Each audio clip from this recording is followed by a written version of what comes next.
Hello, happy Wednesday. I think we got things rolling here today. Give me a thumbs up or say hello in the chat so I can make sure everything is rolling. If you haven't seen me here before, my name is Trena, and I'm a YouTube strategist. I help countless business owners run their YouTube channel to help grow their business, scale their business, get clients, sell digital products, all that fun stuff. So I actually wanted to talk to you today about something you're probably thinking about.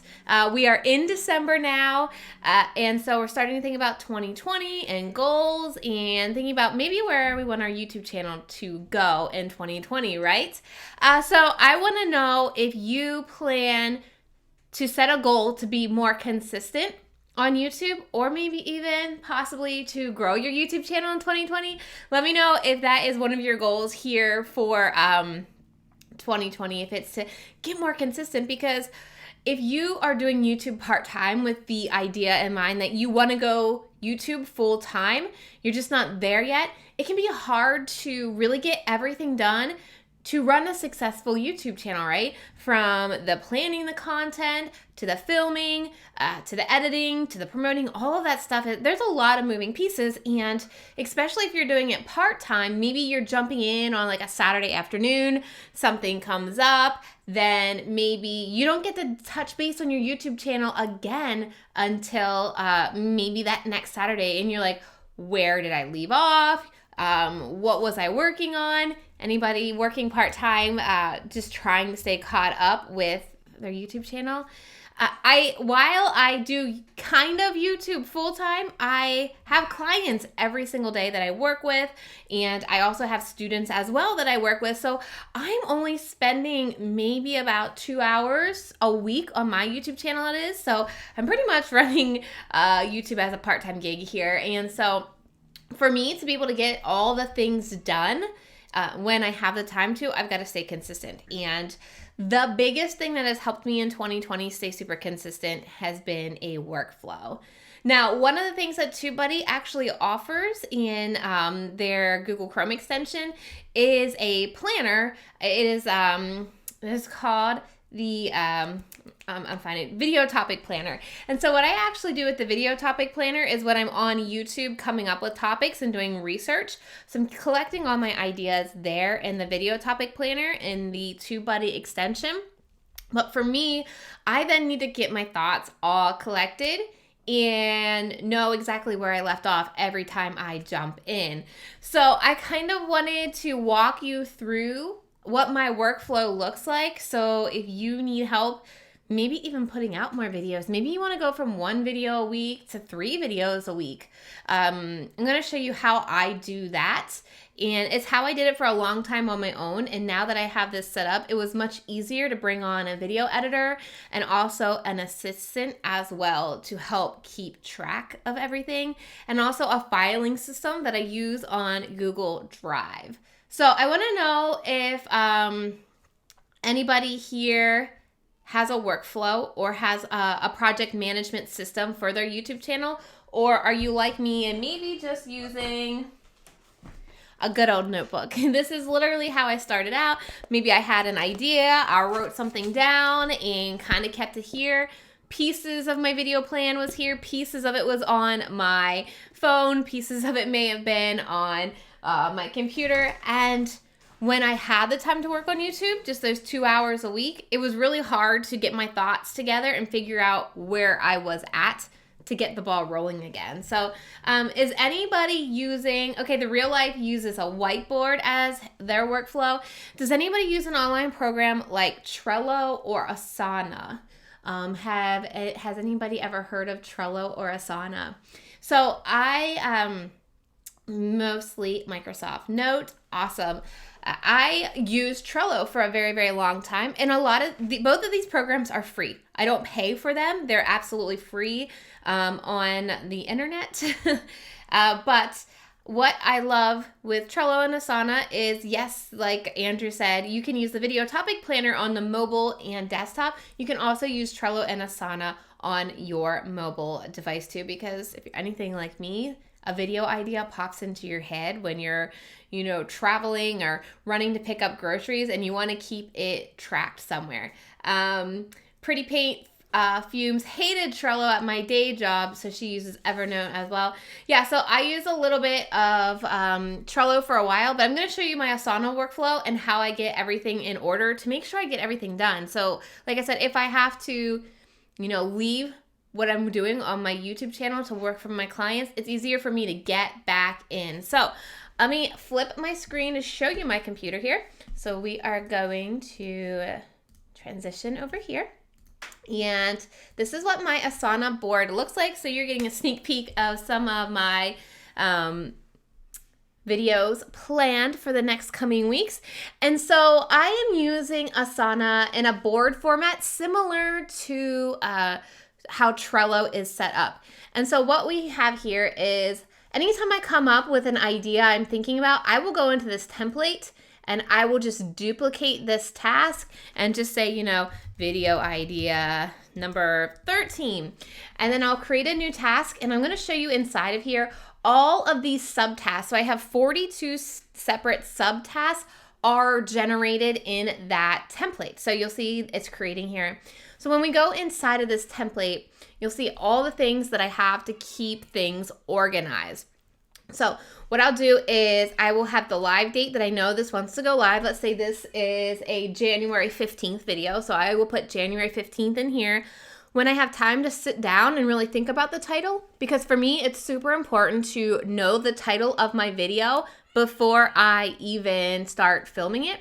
So I will add my title here, and super important is a call to action. So what is my end screen going to be? Or is it going to be sending people to a free opt-in, to a free workshop, whatever that call to action is going to be at the end of my video? I'm going to add that link here, again, whether it's a video or if it's actually a opt-in. Then if I am going to have text on my thumbnail image, I will also have that planned in advance too, just to get this all done. I like to have all of this stuff done before I even start digging into writing my script. So you'll see decide on title. All of this is right up here that I'm adding. Then I will do a Google Drive folder. So what this December 4th Google Drive folder looks like is we have 6 different folders for all the different assets to each video. So you'll see here in the raw files, I will upload all of the raw video footage, all of the B-roll footage in here. This is great because I do work with an editor, so she gets access to this. Then we'll have all of our social videos linked here as well. So there is Instagram stories, there is Facebook video, all here in this folder. So I can grab that, post it on Instagram stories, post it on Facebook, wherever I need to. And then we also have the graphics here as well. So these are the thumbnails that I shot for this video, and then my designer uploads these in here. And this works too. This really, really helps if you're a team of one to keep everything super, super organized. And what's really easy about this is every time I have a new video, I will just duplicate one of these and have the same folder. So then I would go into this link, copy that link, and add it right here. So I have quick access to this whenever I need it. And then I have everything broken down to sections of getting my video ready. So let's say on a Wednesday, I have a couple hours to do some research. So I will do my SEO research. I'll probably add all the tags down here. So you'll see a little comment and I'll say tags. And maybe I'll add all the tags that I want to add for this video so I don't have to remember it again. While I'm doing it, I keep track of it all in this one card. Then what's really important for me when I'm recording, because I will forget after shooting a video, I will forget to shoot an alternate Facebook ending. So we use the same YouTube video, but instead of saying to click another video or to subscribe at the end of my video, we shoot an alternate Facebook ending to use on Facebook. I shoot individual clips for Instagram stories to promote it on my Instagram. And I also shoot a Instagram TV episode that talks a little bit about that video and why I use it and why they should go watch it, sorry. And then I also have myself, while I'm recorded, to remember to take a thumbnail picture, because if I don't have that thumbnail picture, we're not gonna have a thumbnail. So I will have this pulled up whenever I am recording. And so I'm going to go through and make sure I got everything done. Now, I probably don't shoot my B-roll the same day I'm shooting my A-roll, but I do make sure I get all of this done, and then I upload it to Google Drive. Also in Google Drive, I do have my script template. So if I go in here, it's much easier for my editor to see exactly, you know, what we need in the part of the video here. So here's a GIF for this one. Here's a screenshot. I changed the scene here. Here's a sound effect. So it's super easy for her to edit as well. And again, it's all in this folder that is linked up here. So anybody on my team can go in there and grab some stuff. And then again, it goes down here into all of these other subtasks, like editing. Let's go down here to editing. So you'll see you can assign these to different people. So this is my editor. She gets assigned the first round, second round. This is my designer who does the thumbnails. And then this is the exact process we go through when we upload and schedule our videos. So again, this will just help you make sure you don't skip any steps. So did you add the description box? Did you add the tags? Did you add the end screens? Did you schedule it for the day you want it to go live? And then this is our promotion strategy. This is everything we do to promote our videos. And again, it's just easier to not recreate the wheel for every single video. We have this written down. So whether I'm doing it myself that week, or my team is jumping in to do something, or you're doing it on your own, you know exactly what needs to be done when it needs to be done. So we even have the day and the time that each of these need to go live on whatever platform they are. And so what happens is, so this is currently a video idea that I have. I will go ahead and move it over here to title and script. So I don't have a title right now. These are just my ideas. So if I have some time tomorrow, maybe I'll do some research, decide on that title. I will also go in and update this. I also decide on the call to action. I will create that Google Drive folder and start scripting it on my script template. Once I have it all scripted out, I will then move it over here to record. So when I have a record day planned, I can go ahead and do that. And you can actually see some of the videos we have right now and where they are in my process. So that December 4th one I talked about is already published. It's out there. It's been out there. We have today's video just went live today. So we are currently working on checking through all of the promotion steps as well. And then here is one that we have done, edited. It just needs to be uploaded and scheduled on YouTube so that we can then move it over here. And these are the two videos that my editor is editing right now. So like I said, this is it's so less stressful if you only have a certain amount of hours in a week to work on YouTube, to just jump right into this workflow, to know exactly where you are, to pick right up and get back into it, instead of taking that precious time to figure out, okay, what did I do last? Did I upload it? Did I find the tags for that? Did I need it? Where am I at? Did I create a pin to promote on Pinterest? It's just really makes your time effective. So I am a mom of two who constantly has something going on. And so I have to be as efficient as possible when I'm working. I only work about 20 hours a week. And while I have a full load of clients and students that I work with, when I do YouTube, I have to get right to it instantly. You know, I can't just waste any time figuring out where I left off, digging through notebooks to figure out, oh yeah, what was that tag, or what was that title going to be, or it's just so much more time efficient. And this is really what's going to help you get more consistent on YouTube. You're going to see, okay, I got a video in the editing phase. I got a video ready to be published, and you can just instantly see, you know, what's coming up for you to keep you consistent. I like doing it in batches. So I'm planning to research and script out my January content. So I'm looking at my calendar. So Monday the 16th, I have the 16th actually planned for me to sit down and research my videos. So I will block about an hour to 2 hours to research 4 videos. So then I'll have everything all filled out on that card. I will have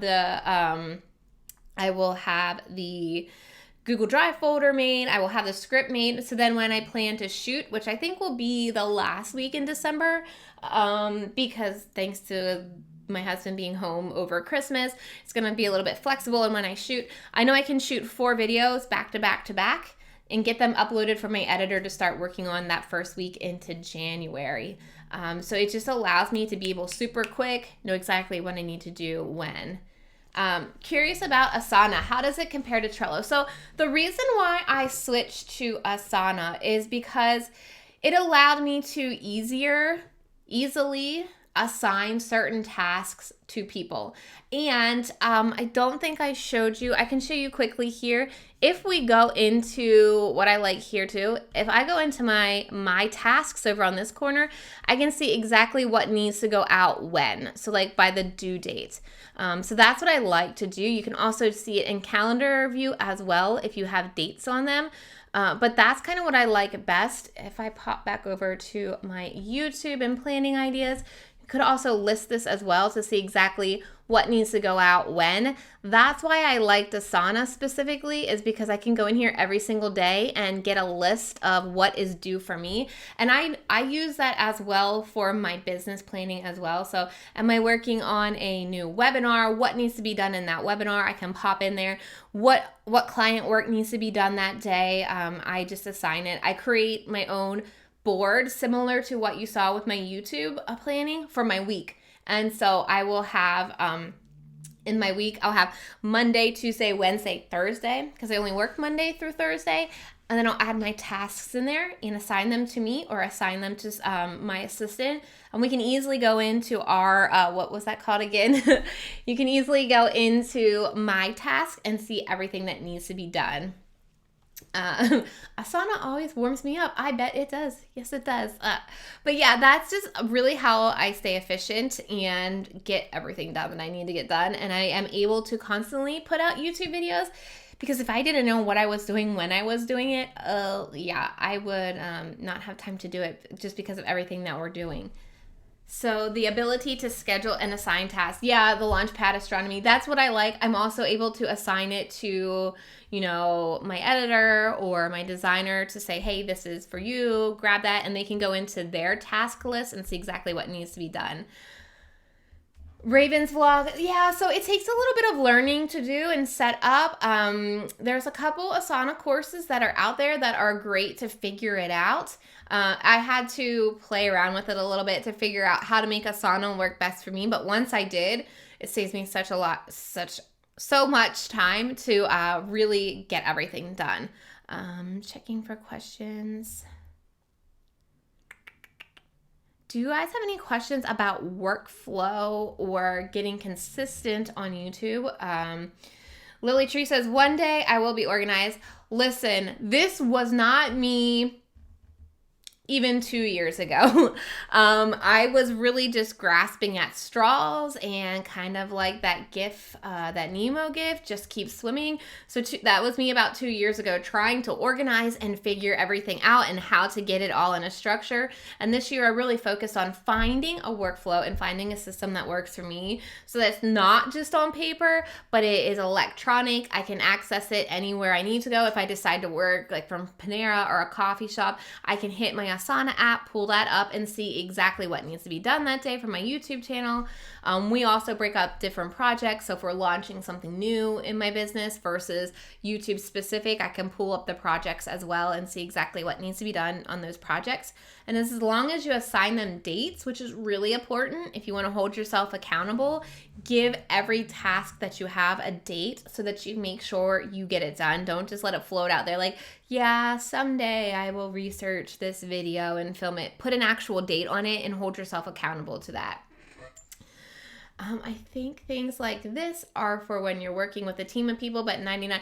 Yeah, absolutely. A notepad and paper are great, but the problem I have with notepads and papers is, if you can see, I use Post-its, and I got Post-its here, and what happens is I end up losing these, or a kid comes in here and, just runs away with my Post-its. So even if you're doing it by yourself, which I did up until early this year, I did this all by myself as well. I just brought my editor on board and my assistant on board this year.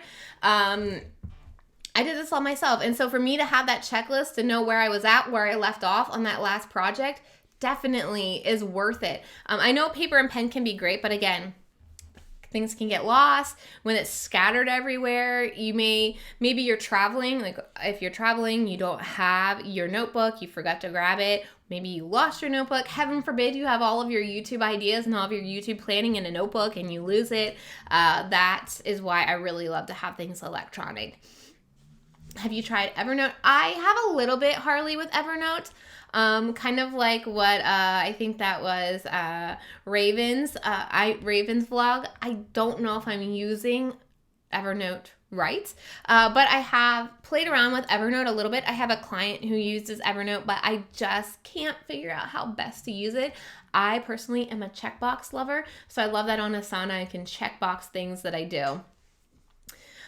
Ted says Evernote, he loves Evernote, but the cost got me. Yeah, absolutely. Perfect is not done. Yes, Leonard, perfect is not done. Thank you.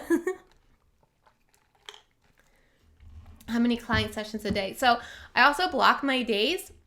And so I only do client work on Wednesdays and half of the day on Wednesdays, and full days on Thursdays are client work days for me. And so that's where I can start to figure out where things fall. Trust me, alongside of my Asana board for YouTube, I have an Asana board for my week that matches up to my calendar blocking on Google. I've got to be efficient, like I said. I lost a notebook full of podcast ideas and 6 months worth of poetry.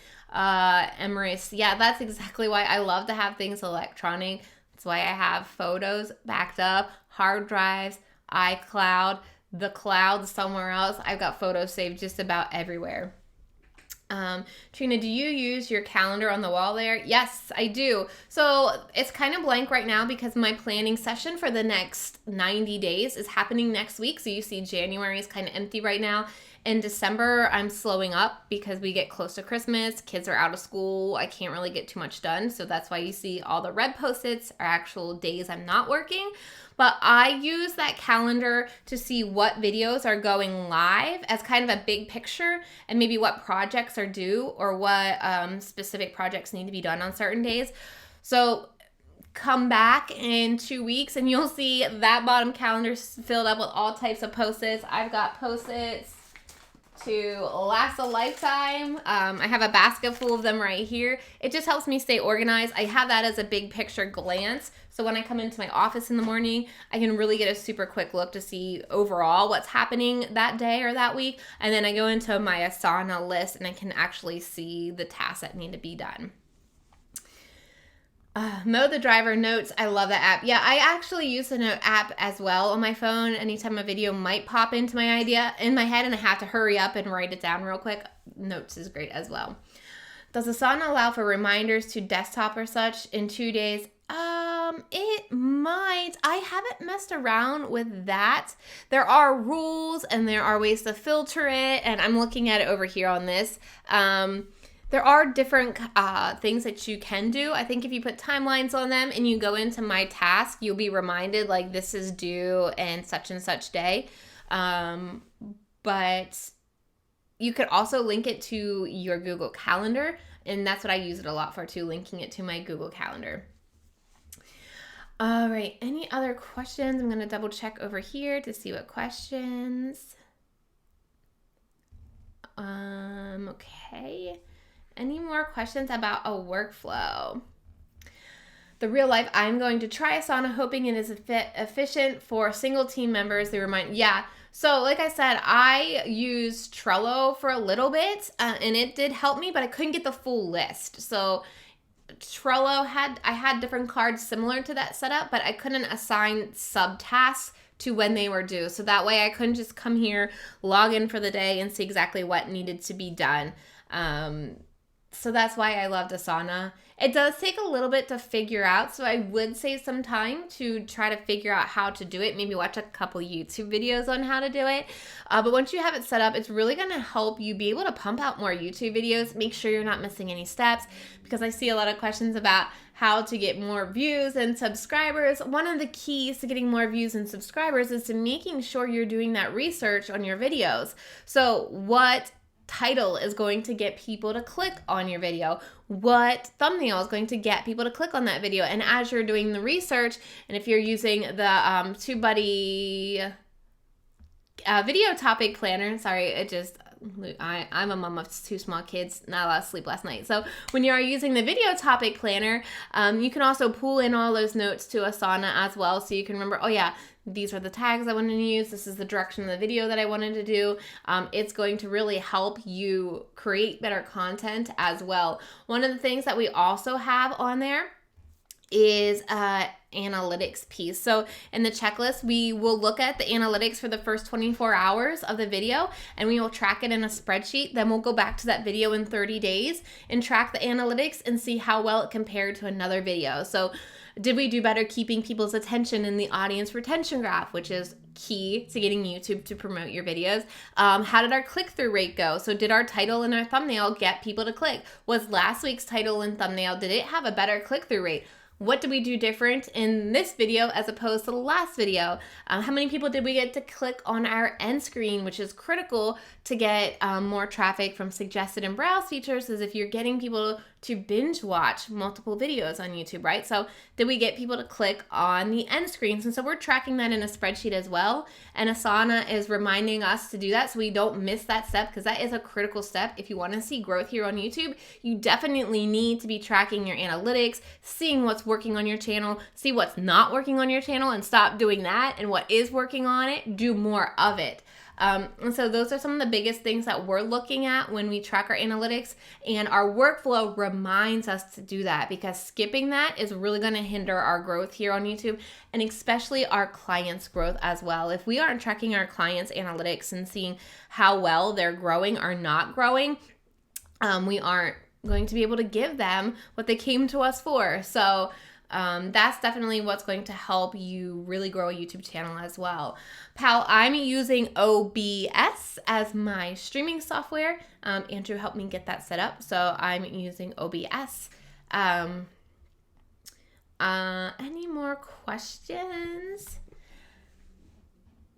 So TubeBuddy does a great job. I use TubeBuddy to go into the keyword explorer and just figure out what kind of topics are going to be best. Are videos being actually searched for on YouTube? What are the search results? How many videos are there? What videos are currently showing up in search? And I use the keyword explorer to do all of that. It also gives me ideas of other keywords that I may want to create videos on.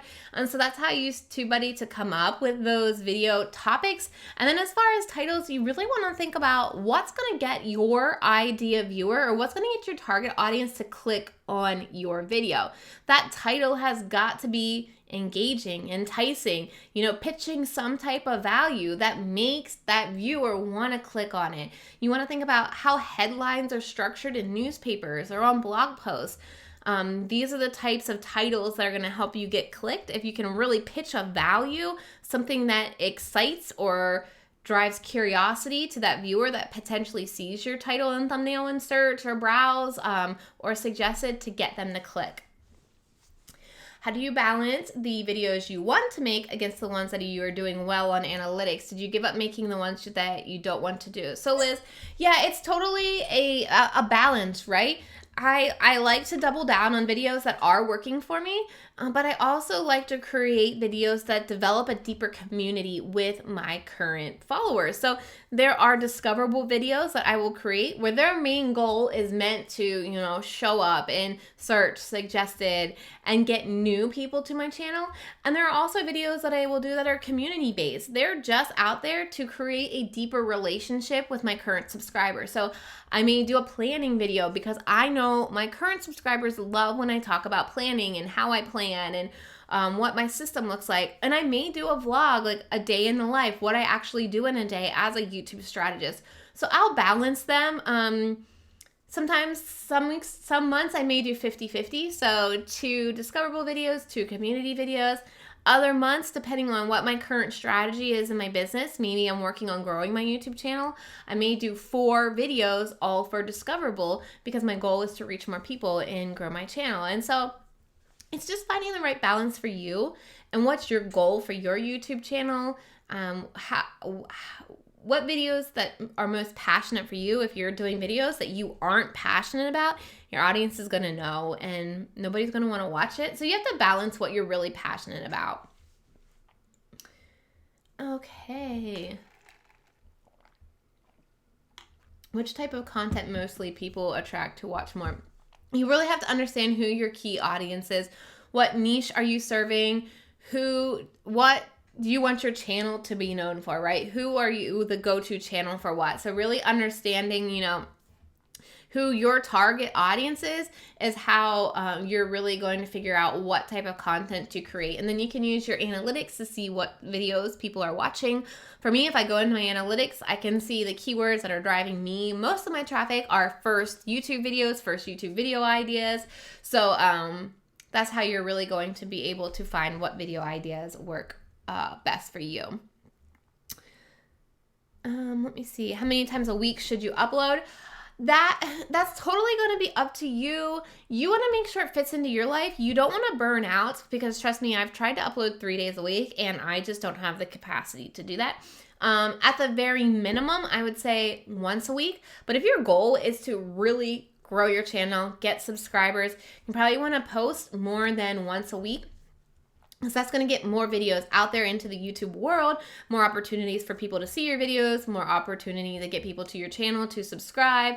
So that's kind of really your goal. But my biggest suggestion when it comes to how frequently should you post each week is what's going to work for you.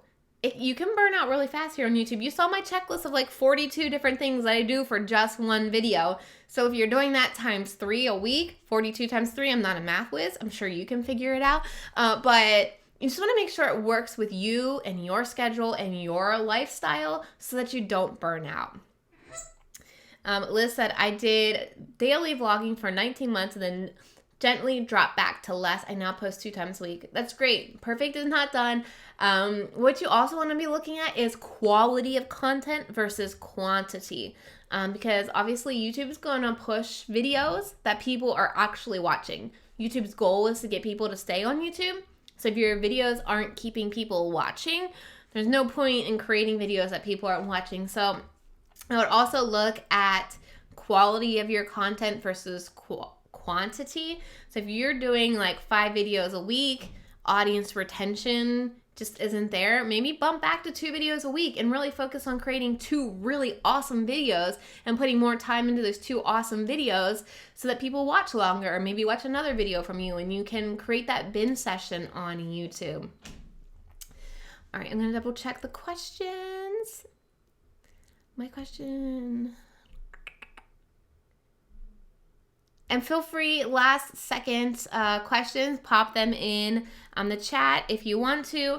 I had a couple questions about how to improve audience retention or how to get people to watch your videos longer. So again, you want to study those audience retention graphs that YouTube provides you for each video. You want to see when does your audience retention drop on your video. Take note. Do you see any trends? Is it because you say a certain word, or is it because you haven't changed anything on your video for like 10, 15 seconds? Some things that we notice is we have to change something up on our videos for our clients for about every 10 to 15 seconds, whether that's zooming in on the video, adding some type of text, maybe a GIF, maybe some B-roll. We have to keep the audience engaged with something because unfortunately, as humans in 2019, we now have an attention span of less than a goldfish. And so that's 5 seconds. The goldfish has an attention span of 6 seconds. So you want to look at your audience retention and see what can you do to keep people watching longer. When you see like a flatter line, what are you doing there that's keeping people's attention? Do more of that. When you see your audience retention drop, what are you doing there? Do less of that. And so that's how you're going to get people to watch your videos longer and really improve your audience retention. I like to script all my videos, not word for word, but I like to know exactly what I'm going to say in my videos and what I'm going to supplement it with, whether with B-roll or text or sound effects or something like that, so I know I'm keeping people engaged. Do you recommend filming more than one video one day because my workflow is like a day to day, and now I'm running out of videos. Raven's vlog. Yeah, so I actually batch. Like I said, I talked about batching. I will batch scripting my videos, and then typically the first Tuesday of the month is my filming day, and I will shoot 4 to 5 videos in one day. I'm just shooting like the A-roll here, the talking head. Then another day I will collect all the B-roll that I need for that video. But I find it's more effective for me if I can shoot on one day, because I have kids here on Monday and Wednesday. If you've heard any screaming or feet running around, that is my kids. My mom is watching them right now. But I know I have a quiet house. I know I have time to do my hair and makeup. I know I have time to set up all of my equipment. And so I will just shoot 4 to 5 videos for on a Tuesday for the whole month, and then be done shooting videos because I have time to do it then. How are you? Oh, do not forget to. Any last second questions? But my needs. All right.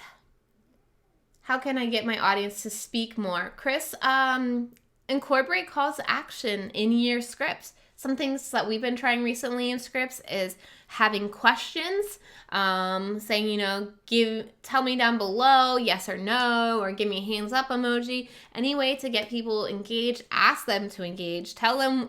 So today I did a video on my channel about planners. My audience really loves like getting organized in planners. So it's like, tell me what your favorite planner is down in the comments section and get it rolling. And when people do comment back with another question. You can really have a strong community in the comment section if you are commenting back, asking questions, just like Facebook pretty much, or any other social media platform. Ask questions and engage with your audience if they do comment. Is there a way to contact the followers of the YouTube channel? I don't think so, Anna. Okay. Well, there, Andrew answered your question. In Community tab, you can by looking through your subscriber list. Awesome. All right. Thank you all so much for being here today. I appreciate it. If you got any questions about workflow, please reach out to me. I do have a channel here on YouTube if you want to check it out. And so if you got questions, feel free to ask me, tag me in the comments. I'll be bumping back into this video a couple times to make sure everybody's questions get answered. And thank you guys so much. Thank you, Andrew. Thank you, TubeBuddy, for having me. And since I won't see you all, have a great new year, and I hope I see you back here in 2020. Bye, guys. Let's get to this. I gotta get to the right screen. All right. Bye, everyone.